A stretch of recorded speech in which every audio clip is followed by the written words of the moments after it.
नमस्कार and welcome you all to World Affairs। मैं हूं Prashant Dhawan. World has a lot to learn from India. India से दुनिया बहुत कुछ सीख सकती है। ये रिसेंटली आईएमएफ की तरफ से एक बहुत ही इंपॉर्टेंट स्टेटमेंट आई है। आईएमएफ के जो डेप्यूटी डायरेक्टर हैं, इन्होंने ये कहा है कि इंडिया में जिस तरीके से डायरेक्ट कैश ट्रांसफर स्कीम ने काम किया है, जिस तरीके से लोगों के बैंक अकाउंट में स्पेसिफिक जो ग्रुप हैं उनके बैंक अकाउंट में पैसे भेजे गए हैं, ये अपने आप में एक इंस्पिरेशन है पूरी दुनिया के लिए। अब आप सोच सकते हैं, जैसे ही इंटरनेशनल मॉनेटरी फंड जैसा इंस्टीट्यूट हमारी तारीफ कर देगा तो भारत में ऑब्वियसली लड़ाई हो जाएगी क्रेडिट को लेकर कि इसका श्रेय किसको जाता है।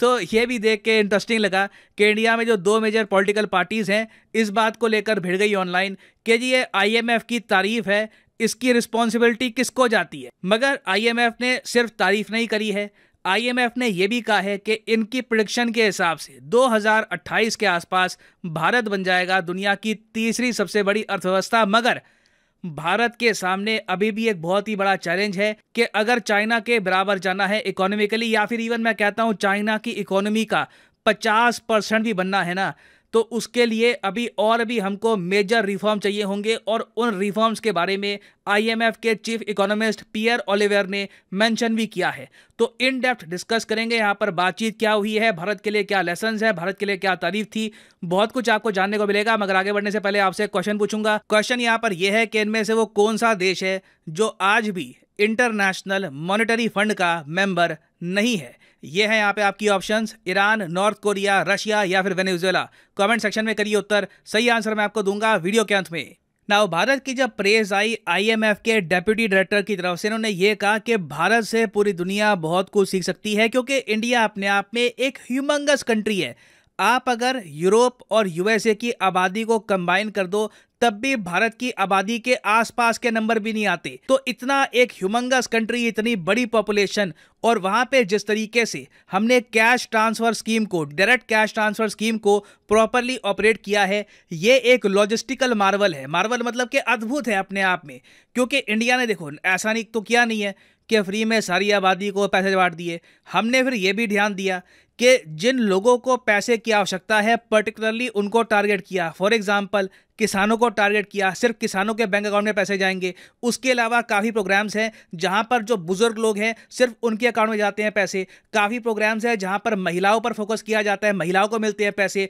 तो ये बहुत ज़्यादा फैसिनेटिंग है कि इंडिया ने ऐसा नहीं है कि बस पैसा बस फेंक दिया आबादी में, पिन पॉइंट एक्यूरेसी से जो ग्रुप्स जिनको ये पैसा चाहिए था उनको ये पैसा प्रोवाइड किया है। अब उसके बाद फिर हमने देखा सोशल मीडिया पे कि जी लड़ाई हो गई क्रेडिट को लेकर कि जो ये डायरेक्ट बेनिफिट ट्रांसफर स्कीम की बात हो रही थी आईएमएफ की तरफ से, ये लॉन्च किसने करी, इसको एक्सपैंड किसने किया, इसका श्रेय किसको जाना चाहिए। कांग्रेस पार्टी के एक बहुत ही दिग्गज नेता हैं पी चिदम्बरम साहब, जो भारत के वित्त मंत्री भी रह चुके हैं। इन्होंने ये कहा कि आधार और डायरेक्ट बेनिफिट ट्रांसफर ये इंट्रोड्यूस किए गए थे यूपीए गवर्नमेंट के टाइम में। बीजेपी गवर्नमेंट कहती है कि डेटा हमको ये बताता है कि आपने इंट्रोडक्शन तो कर दिया था मगर फिर आप बैठ गए थे, इसका असली विस्तार तो हमने किया है। अब वैसे आप अगर फैक्ट्स को देखो तो डायरेक्ट बेनिफिट ट्रांसफर जिसकी बात कर रहा था आईएमएफ, अगेन मैं वैसे आपको ये बता दूं, डायरेक्ट बेनिफिट ट्रांसफर अपने आप में कोई स्कीम नहीं है। ये आप कह लीजिए एक प्रोसेस है जिसके अंडर हमने बहुत सारी स्कीम्स ओपन कर दी है। आज के समय आप अगर देखो तो हमारी 53 मिनिस्ट्रीज ने 318 direct benefit transfer schemes operate कर रखी है, जिसमें सीधा लोगों के बैंक अकाउंट में जाता है पैसा। अब लोगों के बैंक अकाउंट में पैसा पहुंचाने के लिए सबसे पहले आपको क्या चाहिए, आपको लोग चाहिए जिनके पास बैंक अकाउंट हो।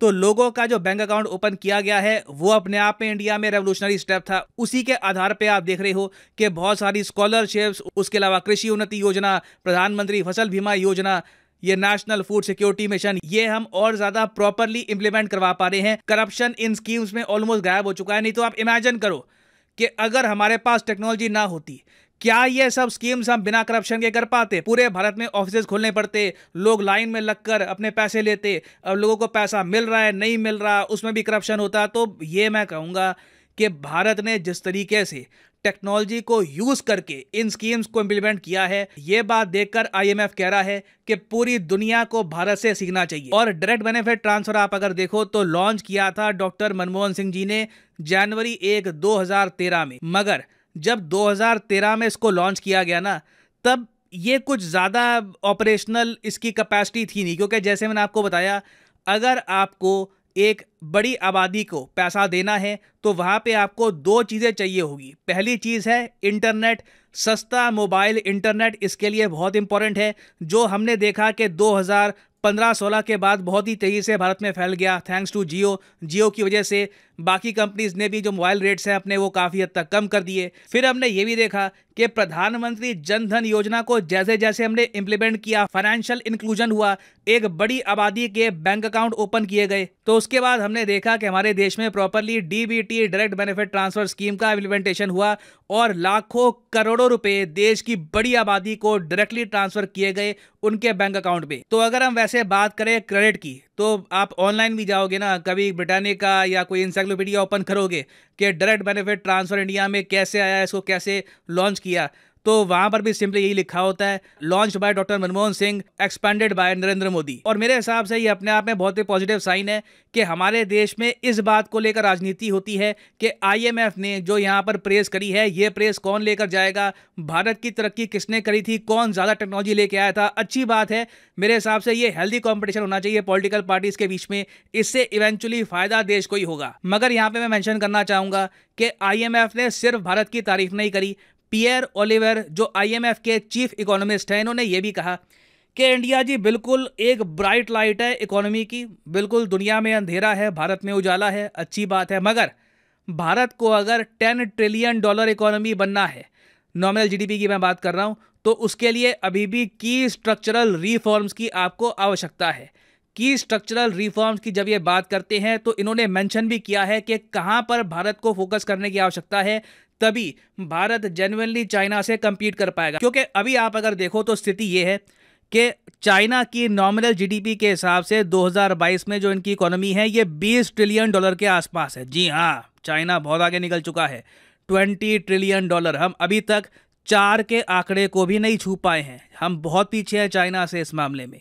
और अगर मान लो जी हम आगे बढ़ते गए, 2027-28 के आते आते हमने जापान को बीट कर दिया, क्योंकि इंडिया के आगे दो मेजर कंट्रीज हैं अभी, जर्मनी जापान। जर्मनी को बीट कर देंगे हम 2025-26 के आसपास, फिर 2028 तक हम जापान को भी बीट कर देंगे। उनकी इकोनॉमी भी स्लो कर रही है, वो भी एक फैक्टर है। और इवेंचुअली देखो 2027 तक हमारी जो इकोनॉमी है ये 5.3-5.4 ट्रिलियन डॉलर के आसपास आपको मिल जाएगी। मगर चाइना तब तक बैठा होगा 28 ट्रिलियन पर, 28 ट्रिलियन। तब भी भारत और चाइना में ना एक ह्यूमंगस डिफरेंस होगा। एटलीस्ट मैं कहूंगा चाइना के 1/3 के आसपास होने के लिए ना हमको 10 ट्रिलियन की इकोनॉमी बनना होगा, नहीं तो बहुत ज्यादा पीछे हो जाएंगे चाइना से। तो पियर ओलिवर साहब ने यही बात पर फोकस किया है कि जी अच्छा कर रहे हो आप, मगर कहते हैं ना अभी असली रेस में आपको अगर दौड़ना है तो और भी आपको बड़े स्टेप उठाने होंगे। वो बड़े स्टेप कहाँ पे है? इन्होंने कहा कि हेल्थ सेक्टर में इंडिया को बड़े रिफॉर्म चाहिए। WHO ने यह कहा है कि हर साल ना 100 मिलियन लोग हैं जो वापस पॉवर्टी में पुश हो जाते हैं मेडिकल बिल की वजह से। मिडिल क्लास में आप अगर देखो तो एक कॉमन प्रार्थना लोगों के लिए एक दूसरे को होती है कि आपकी हेल्थ ठीक रहे, आपके परिवार में कोई बीमार ना पड़ जाए। क्योंकि जैसे ही कोई अगर मान लो किसी परिवार में बहुत बुरी तरीके से बीमार पड़ गया तो उस परिवार की कई साल की सेविंग, 5-10 साल की सेविंग ना कुछ महीनों में बह जाती है मेडिकल एक्सपेंसेस में। तो ये एक ऐसी चीज है जिसको भारत को इंप्रूव करना होगा। हमारे देश में या तो जो सरकारी हॉस्पिटल है उनमें हमें मैसिव इंप्रूवमेंट की आवश्यकता है। एम्स हॉस्पिटल भारत में और बहुत सारे खुलने चाहिए, हम ओपन भी कर रहे हैं वैसे, मगर स्पीड हमको और ज़रा बढ़ानी होगी। प्राइवेट हॉस्पिटल्स के काफ़ी जगह आप अगर देखो बिल्स आसमान छू जाते हैं, वहाँ पर भी कुछ कंट्रोल करने की हमको आवश्यकता है। बेसिकली कोशिश ये होनी चाहिए कि हेल्थ केयर एक आम आदमी के लिए अफोर्डेबल हो। दूसरी बात, एजुकेशन में भारत को अभी और बहुत ज्यादा रिफॉर्म्स की आवश्यकता है। आप अगर स्कूल्स के हिसाब से देखो तो चाइना के स्कूल इंडिया के स्कूल से कई गुना ज्यादा बेहतर है। इंफ्रास्ट्रक्चर चाइना ने भारत से बहुत पहले बिल्ड कर दिया था, और इन्होंने यहाँ पर मेंशन भी किया है कि इंफ्रास्ट्रक्चर अभी भी भारत के लिए बहुत बड़ा क्वेश्चन है। चाइना जो जाकर बैठ जाएगा 28 ट्रिलियन की इकोनॉमी पर ना, उसका मेन रीजन है इन्होंने अपनी पूरी जो इकोनॉमी है ये बेस कर रखी है इंफ्रास्ट्रक्चर, इन्वेस्टमेंट और मैन्युफैक्चरिंग पर। भारत ने अब जाके ना इस एस्पेक्ट में काम करना स्टार्ट किया है। नहीं तो देखो ये सब जानने के लिए आपको मेरी आवश्यकता नहीं है। आपने अगर कभी कोई डॉक्यूमेंट्री देखी हो, कभी ऑनलाइन देखा हो बीजिंग की स्काईलाइन को, बीजिंग और दिल्ली में जमीन आसमान का फर्क है ओवरऑल इंफ्रास्ट्रक्चर में। दोनों कंप्लीटली डिफरेंट शहर लगते हैं।